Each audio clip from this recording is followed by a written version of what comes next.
¿Ya empezó? Bueno, hasta que esperemos a todos, ¿ok? Pues, creo que es muy importante de lo que le voy a decir hoy, después de ver parte. Le voy a empezar una historia verídica que pasó conmigo, para entender exactamente del tema del holocausto.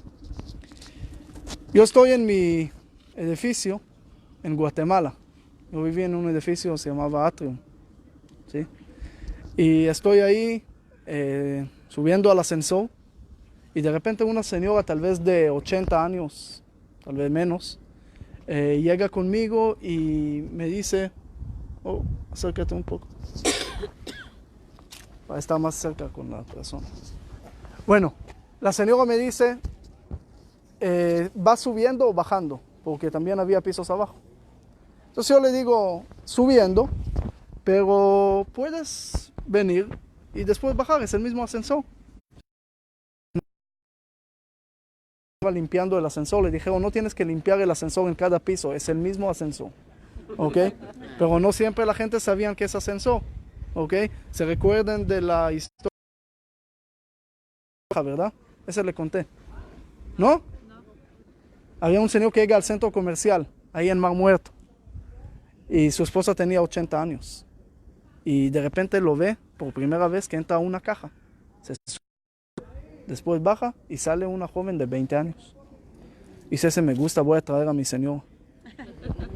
Su señora tenía 90 años. Y lo fue y lo trajo.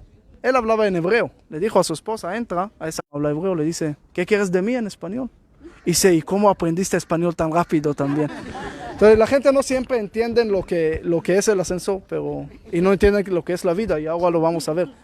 Pero es la última vez que van a reír ahora en lo que voy a contar, porque es triste. Y resulta, ok, la señora entra al ascensor y me dice, bueno, ¿sos judío? Le dije, sí. Ah, sí, tienes la kippah. Mira, yo también fui judía, pero ya no.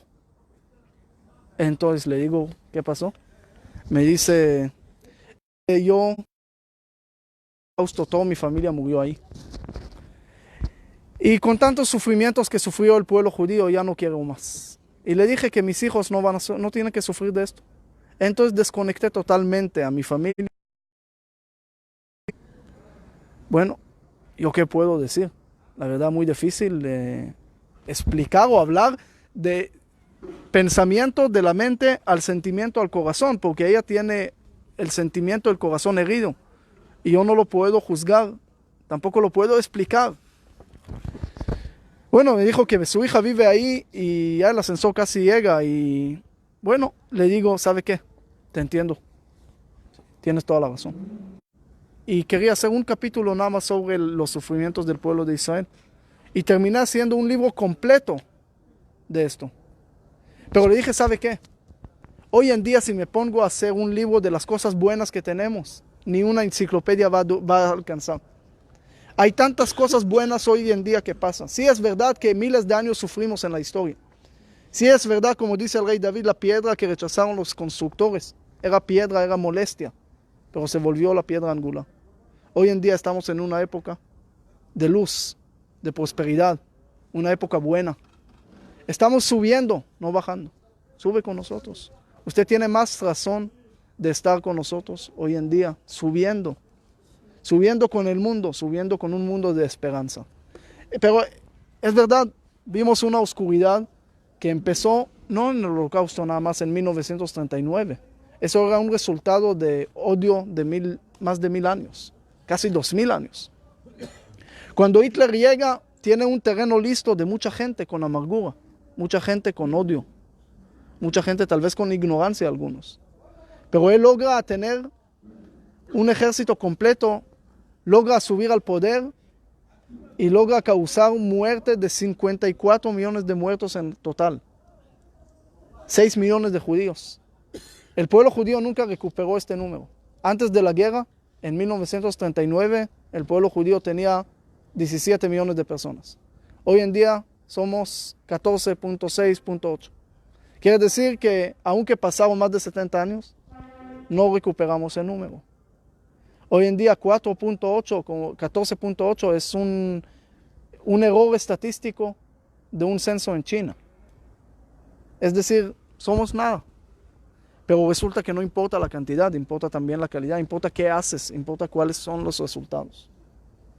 No sé ya si le conté o no le conté, pero siempre es bueno tener esa historia presente de la familia que salieron del holocausto y todos murieron y ellos decidieron tener 6 hijos y que cada hijo traiga 6 nietos. En total 36 porque suma 2 veces la palabra vida en hebreo, Jai. Una vez por él, una vez por ella, 36. Y llegaron a Israel, formaron la familia, lograron a tener 6 hijos, pero uno fue asesinado hace unos años en un ataque terrorista.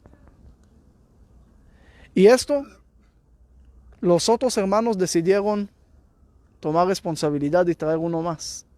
Y hace un poco más de un mes nació el número 36. Y ese simboliza la frase que dice, Am Israel Jai, el pueblo de Israel está vivo. ¿Qué vivo? Porque no respondemos a la muerte con muerte. No respondemos a las cosas negativas con también cosas negativas o a la oscuridad con oscuridad. La única forma de responder es con luz. Por eso el pueblo de Israel cuando sale del holocausto, herido, imagínense un pueblo que 1/3 se elimina, 1/3. 1 de cada 3 personas fue eliminado. Y logra a sobrevivir todo esto, a salir de eso y establecer el Estado de Israel. Ahora uno puede decir que era muy fácil establecer el Estado de Israel. David Ben Gurión dice que la segunda aliyá que llegaron a Israel, 90% no aguantaron, se regresaron a sus países. Israel en ese momento era desierto, era nada. Ahora cuando los judíos después del holocausto tratan de venir aquí, se llamaban Amapilim, los que trataron de subir a Israel, estaba aquí el mandato británico y no le dejó a los judíos entrar. Y muchos murieron en el mar, ahogados. Es decir, incluso los que salieron de ahí, que lograron salir después del holocausto, totalmente rotos, totalmente destruidos, y tratan por lo menos de encontrar una casa, en regresar a Israel, tampoco logran. Nada era fácil, nada era fácil. Pero no es lo fácil nada más, es lo que quieres hacer. Si tienes una visión fuerte, incluso de lo peor puedes sacar lo mejor. Lo que le conté y lo quiero que lean ese libro de Viktor Frankl, El humano que busca el sentido, el significado, porque él nos enseña también a las personas hoy en día, porque hoy en día todavía podemos encontrar esa tristeza, hoy en día todavía podemos encontrar esas cosas negativas que pasan en el mundo. Ahora estamos hablando, el mundo no aprendió. En Siria, en otros lugares matan niños, matan personas sin ningún pecado, nada más porque nacieron en un lugar equivocado, entonces lo están matando. Es decir, lamentablemente el mundo sigue un poco con esa oscuridad. Nosotros que estamos aquí muy cómodos, a veces nos quejamos porque un poco más frío, un poco más calor, pero yo caminé en la marcha de la vida en diciembre cuando estaba con nieve todo, mucho frío, y nosotros teníamos abrigos y todo, y todavía teníamos mucho frío y no podíamos avanzar, y pensar que los judíos estaban ahí caminando sin ropa casi, bajo cero, con nieve, sin comida. Imagínense un día sin comer, 1 hora sin comer y todos empiezan, ¡ah! Y casi matan al ese y comen al guía. Imagínense un día sin tomar, imagínense un día trabajar duro y no recibir ni un centavo. Imagínense un día no ver la familia. Imagínense un día con dolor, con enfermedades. Un día sin saber qué pasa con tu familia. Pero dejan de imaginar todo esto, porque eso fue en la realidad y no un día. 6 años. 6 años de infierno. Estaba Dios en ese momento tan duro. ¿Sí? No hay respuesta. Pero hay una pregunta peor. ¿Dónde estaba el humano en esa desgracia? Algunos dicen, Dios lo causó. Algunos dicen, el humano lo causó. Pero hay a veces personas que podemos saber y decir y responder esas dos preguntas.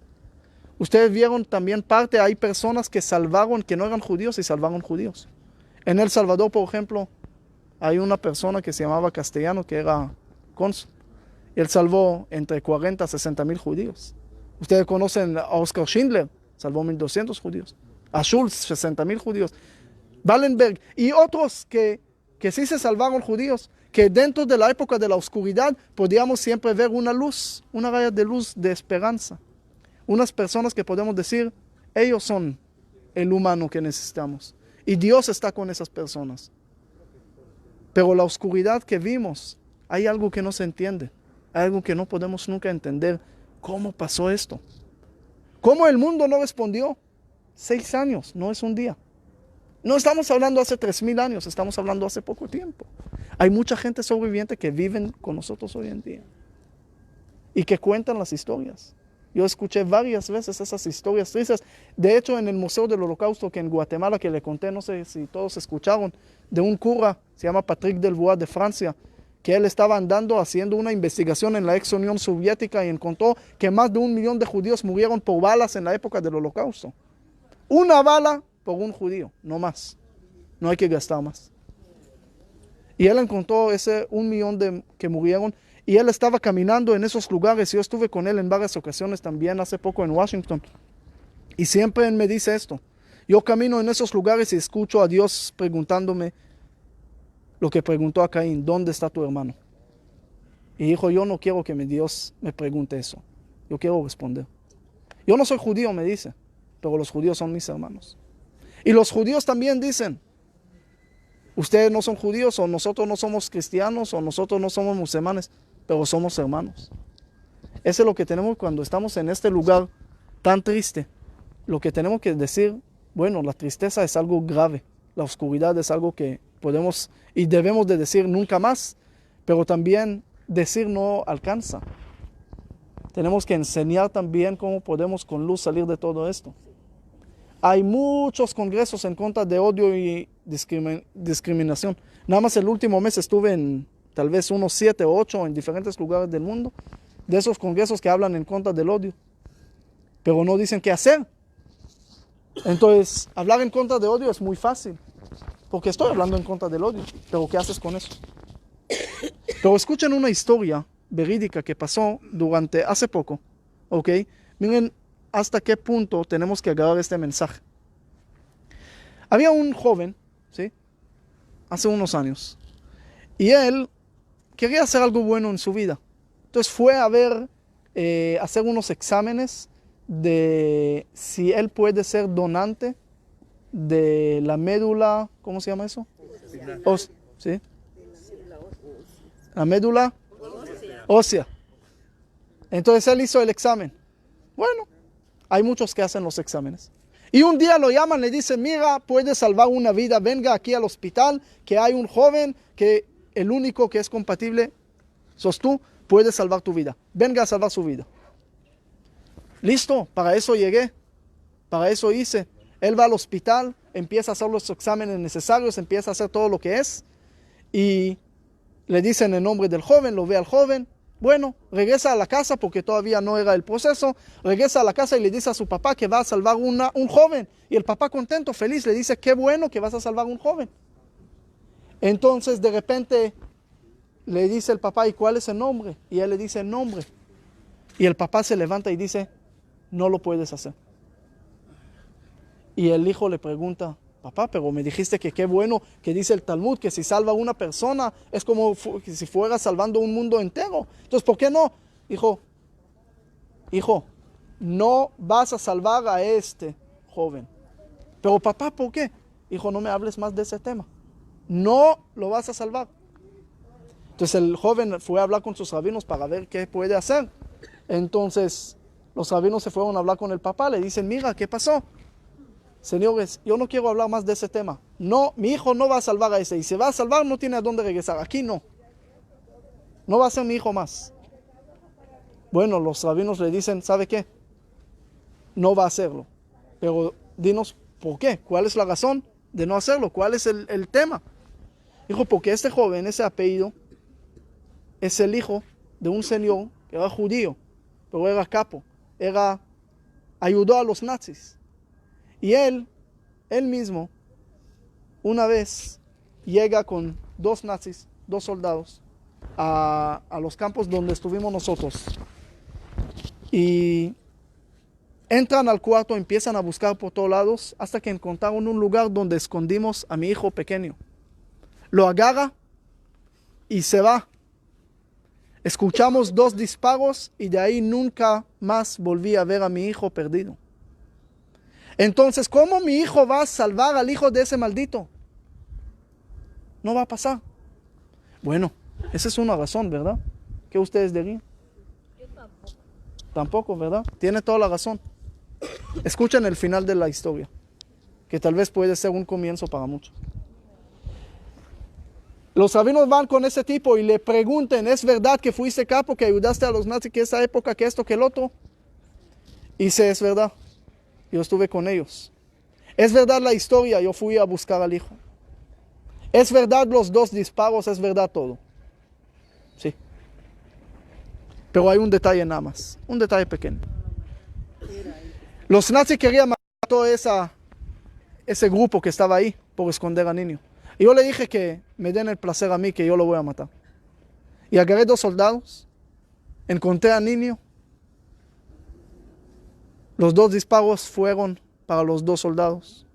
Agarré al hijo, me escapé. Y este que está en el hospital no es mi hijo.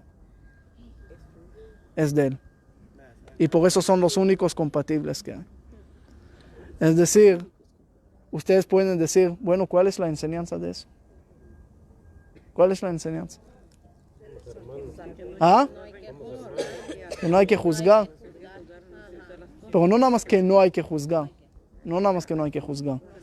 Miren, si uno juzga, hasta puede perder a su propio hijo, a su propia persona, a su propia alma. Es decir, aquí no es nada más juzgar. Aquí es entender que hay muchas cosas que no entendemos. Muchas cosas que no entendemos. Y eso es lo que tenemos que saber. Lamentablemente, no hay mucho que hablar y explicar todo lo que vimos. 6 millones de judíos, 1,5 millones de niños que fueron asesinados. No hay mucho que explicar. Ahora le voy a dar la pregunta nada más. Hay cosas que se puede ver, meter y tratar de entender que hay cosas que no entendemos. Pero más de todo, un llamado a nosotros para la responsabilidad. Cuando le dije a ustedes que queremos hacer algo juntos, que queremos formar algún proyecto juntos, lo vamos a hacer. Y todos tienen que ser parte de esto. Porque no venimos nada más a pasear y a disfrutar y a comer. Venimos a algo más, a un propósito que nos une. Y mientras más grande va a ser ese propósito, más pequeñas van a ser las diferencias, las discusiones, los problemas. Eso lo siempre tenemos que tener en presente. La gente puede tener diferencias de religiones, políticas, naciones, lo que sea. Ustedes, había un letrero ahí al principio que entramos, una frase conocida. Dice, al principio llegaron por los comunistas. Y no dije nada porque no fui comunista. Después llegaron por los socialistas, pero no dije nada porque yo no fui socialista. Llegaron por los judíos y no dije nada porque no fui judío. Y después llegaron por mí y nadie quedó para protegerme. Es decir, el tema aquí no es judíos, no judíos, religión, no religión. Aquí es tema humanidad. Aquí es tema que esto, estar de acuerdo, que no hay que estar de acuerdo con esto nunca. Es decir, ese es algo que no hay explicación. Es algo tan oscuro, que la única forma es responder con luz. Estamos en descanso cuando logramos a recuperar el descanso y la luz, porque es la única forma en contra de la oscuridad.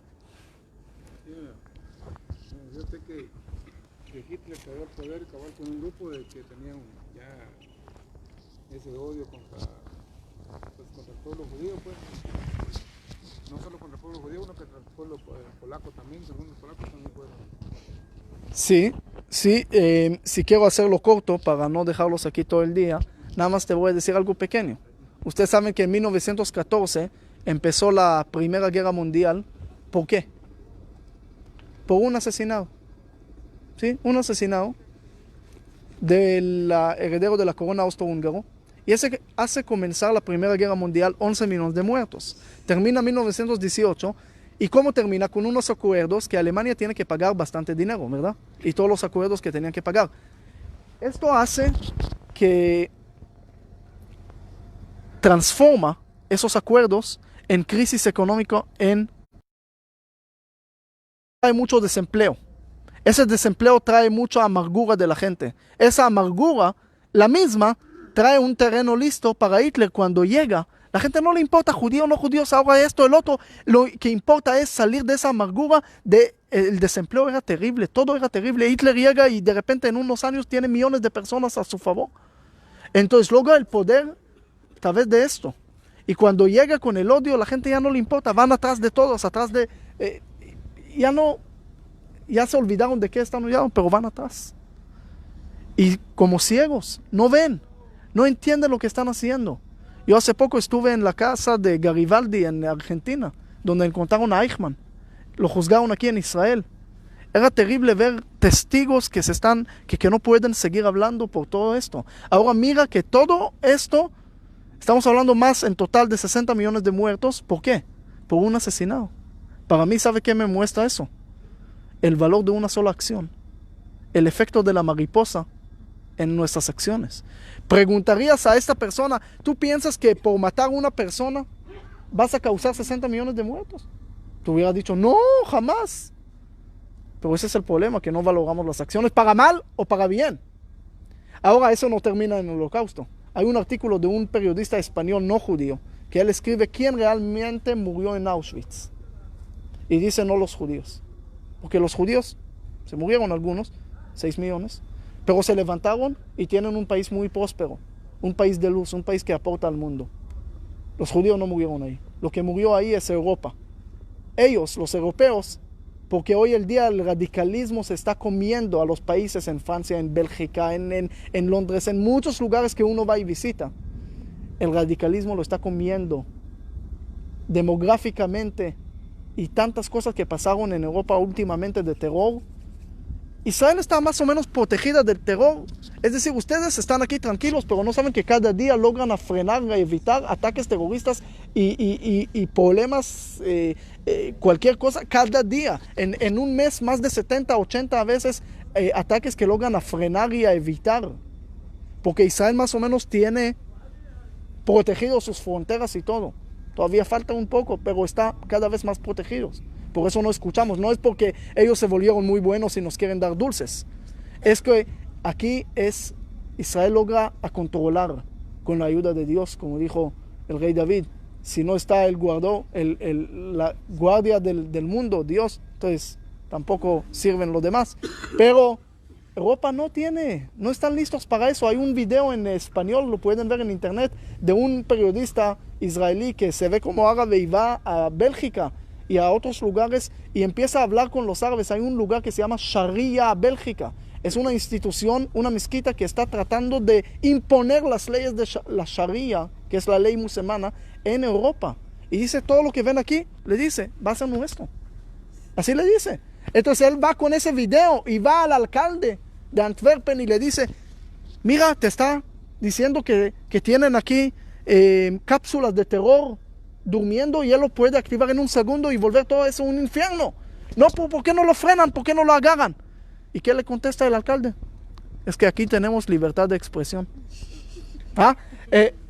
Ese es el problema. Entonces cuando el periodista español dice quién murió realmente ahí, no fueron los judíos que se levantaron de las cenizas y volvieron mucho más.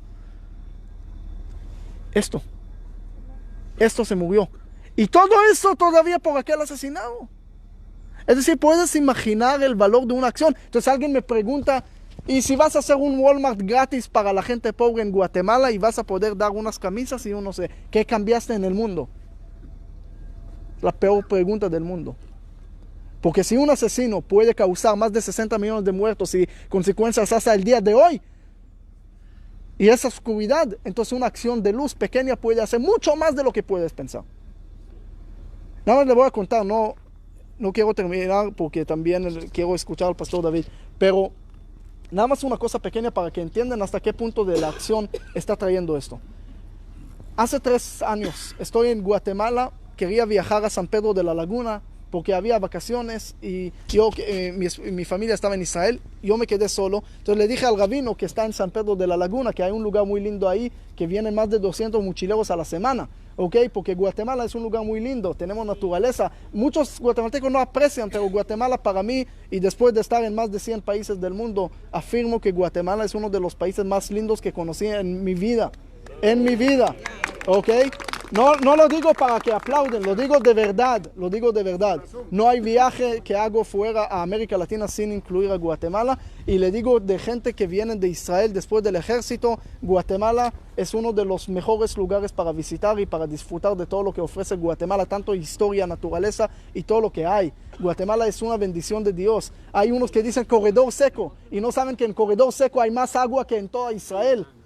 No lo están aprovechando de la mejor manera. Aquí el pastor David lo puede hablar mejor porque es el presidente también de los ex becarios de Israel, que son miles, y conoce más esos temas, ¿sí? Pero Guatemala está bendecida. Amén. Mucho más bendecida de lo que pueden imaginar. ¿Ok? Entonces yo voy a San Pedro de la Laguna y le aviso al rabino que voy. Y él me dice, perfecto. En la mitad del camino me llama, me dice, ¿vas? Y dije, estoy en camino, espérate, no se extrañe mucho. Me dice, no, te llamé no para texano, para nada, pero te llamé para otra cosa. Es que un israelí se cayó de la moto con su novia y le está saliendo sangre de las orejas. Y lo mandé a Sololá. Vaya a buscarlos ahí y ellos no hablan ni una palabra en español. Ayúdalos. Bueno, ¿en qué hospital? No sé, no tengo comunicación con ellos. Tienen un teléfono israelí sin wifi. Entonces, vaya a buscarlos. Bueno, yo ¿a dónde voy a buscar ahora en Sololá? Empecé a buscar aquí, allá y no encuentro. De repente llego a un lugar y lo encuentro por entrar. Ya el joven está acostado, en camilla, ¿ok? Y la verdad se veía muy mal, hinchado, con sangre por todos lados, muy mal. Entonces le empiezo a hablar ahí al doctor y tenía que sacar una radiografía, lo sacó al revés y no quería sacar otra vez. Y mira, la situación era ahí muy mal. Es decir, toda la higiene, todo lo que podía pasar ahí. Entonces llamo a un doctor que se llamaba Emilio Michan en Guatemala, que trabaja en centro médico, y le cuento el estado del joven. Y me dice, si en 3-4 horas no viene aquí, se muere. Entonces le digo al hospital, mándenme una ambulancia, pagamos lo que hay, pero dan una ambulancia. No, eso hay que tramitar 24 horas de anticipación. Ay, señores, yo soy rabino, pero no profeta. Yo no sabía que iba a pasar esto. No, que no.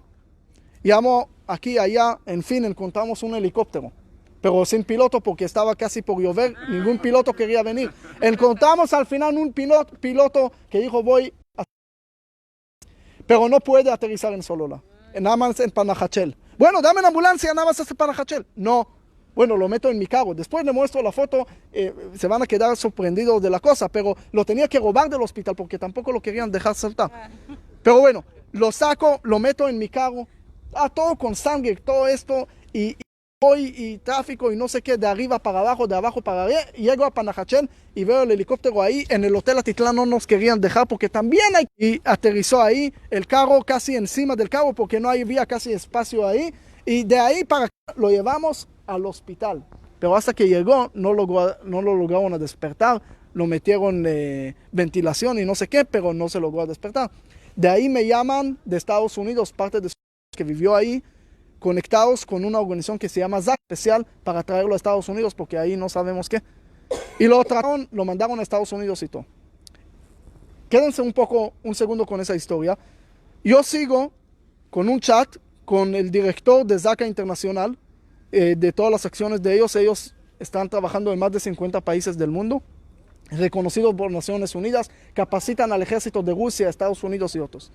Entonces yo conocí a ZACA porque todos conocen ZACA, no hay ni uno que no conoce. Entonces de aquí para allá le digo, señores, ¿por qué ustedes no vienen a abrir aquí algo en Guatemala?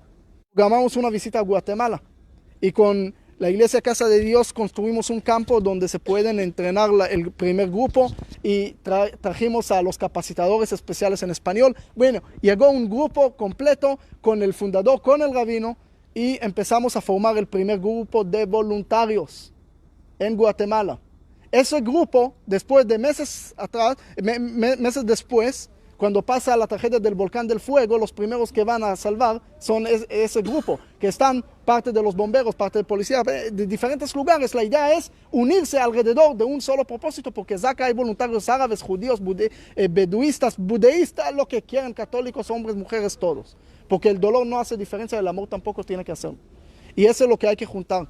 Entonces empezamos a trabajar mucho de esto y vimos otras necesidades y de ahí llegaron las casas de la Nueva Jerusalén y de ahí llegaron alimentos y medicamentos y de ahí otros países y estamos trabajando en muchos países con muchísimas cosas. Y hace poco me llama ese joven, me dice: hola, ¿cómo estás, Rabino? Bien, ¿quién habla? Moisés. ¿Quién es? Ese joven que cayó de la moto, ¿te acuerdas? Sí, ¿cómo no? ¿Cómo voy a olvidar? ¿Cómo está él? No, está hablando contigo. ¿Y cómo estás? Excelente, muy bien. Me voy a casar. Ay, ¿por qué? No. Me dice, quiero invitarte a la boda. Porque me salvaste la vida. Entonces yo le digo: ¿tú piensas que yo te salvé la vida? Al revés, tú no sabes qué vida salvaste tú y cuántas cosas causaste tú. Cuántos beneficios trajiste dentro de tu tragedia, dentro de tu oscuridad. Eso jamás puedes imaginar lo que hoy es la coalición humanitaria que se levantó por cayó. Una caída que se puede transformar en una bendición. No aplauden, porque ustedes lo tienen que hacer también, tienen que ser parte de esto. Ese no es una responsabilidad de una persona. Como dijo Jacob cuando se peleó con el ángel: no te voy a soltar hasta que me bendigas. ¿Qué quiere decir? Cada uno cuando se cae, cuando tiene una pelea, no importa con quién, tiene que decirle a su dificultad, a su adversidad: no te voy a soltar hasta que me saques una bendición de esto. Cada dificultad trae una bendición, cada contracción trae un nacimiento. Por eso la palabra crisis es la misma palabra en hebreo de nacimiento, mashber, porque cada cosa, cada oscuridad trae luz. Nosotros tenemos que traer la luz, nosotros tenemos que hacerlo. Y ese es el mensaje más grande de eso. No dejar este museo: ¡ay, pasó esto! Sí, ¡ay, pasó esto! Pero tenemos que decir: bueno, ¿y qué podemos hacer para que no vuelva a pasar en ningún lugar del mundo? Nosotros somos la respuesta. Recuerden, podía cambiar el mundo hasta el día de hoy. ¿Cuántas cosas buenas pueden salir de una acción buena de ustedes?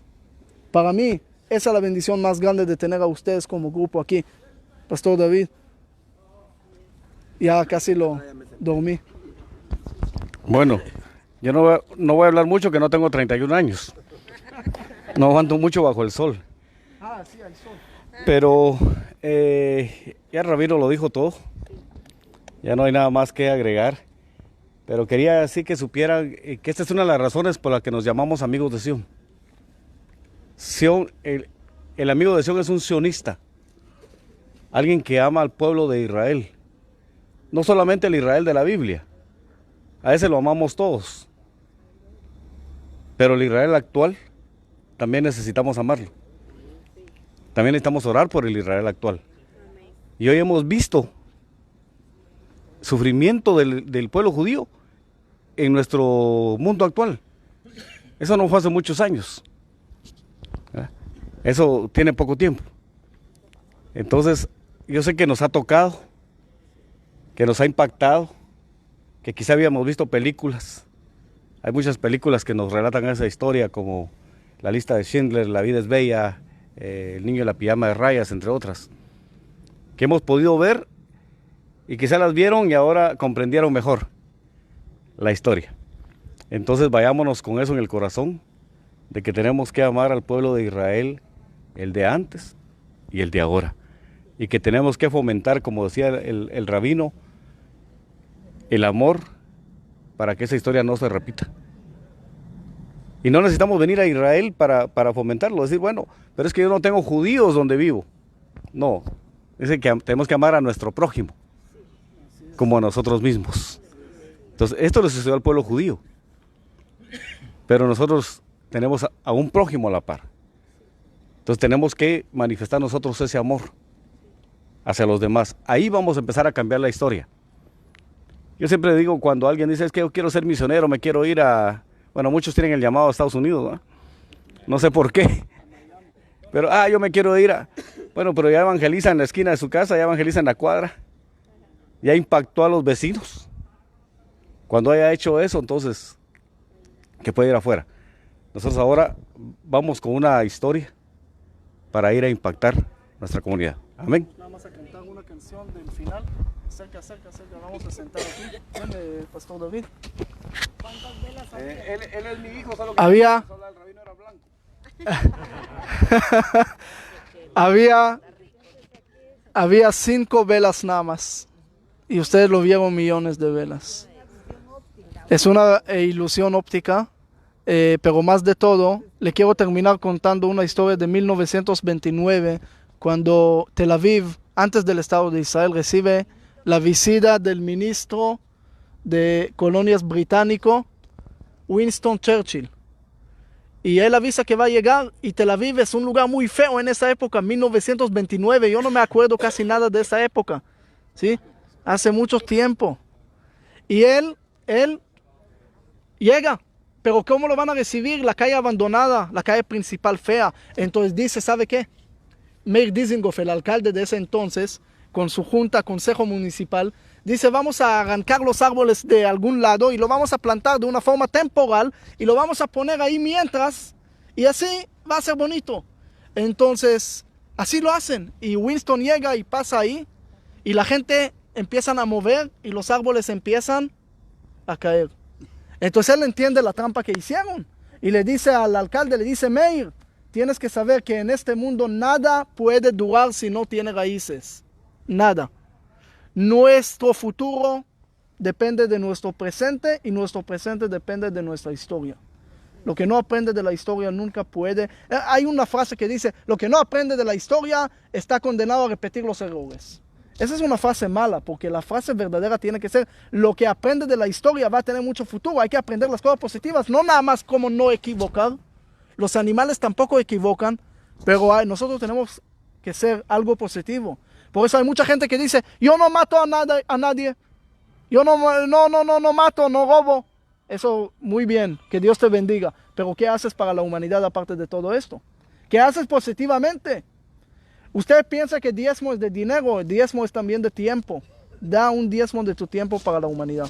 Da algo, porque eso es lo que nos puede construir la humanidad. Vamos a terminar con la canción que ya conocen, de Jerusalén de Oro, porque estamos en Jerusalén. ¿Verdad? Entonces vamos a cantar esto y después lo voy a liberar para poder comer. Pero si tienen un poco de hambre, recuerdan la gente que tenían 6 años hambre. ¿Sí? Ustedes no vieron en el museo casi comida porque no había. Sí, no había, no es chiste, no había. Ese escuché de primeras personas que estaban ahí, no había. Bueno, vamos a cantar esto todos juntos. Antes, con las palabras. Aprendan en hebreo las palabras y después lo cantamos parte en español. אוויר הרים צלול כיין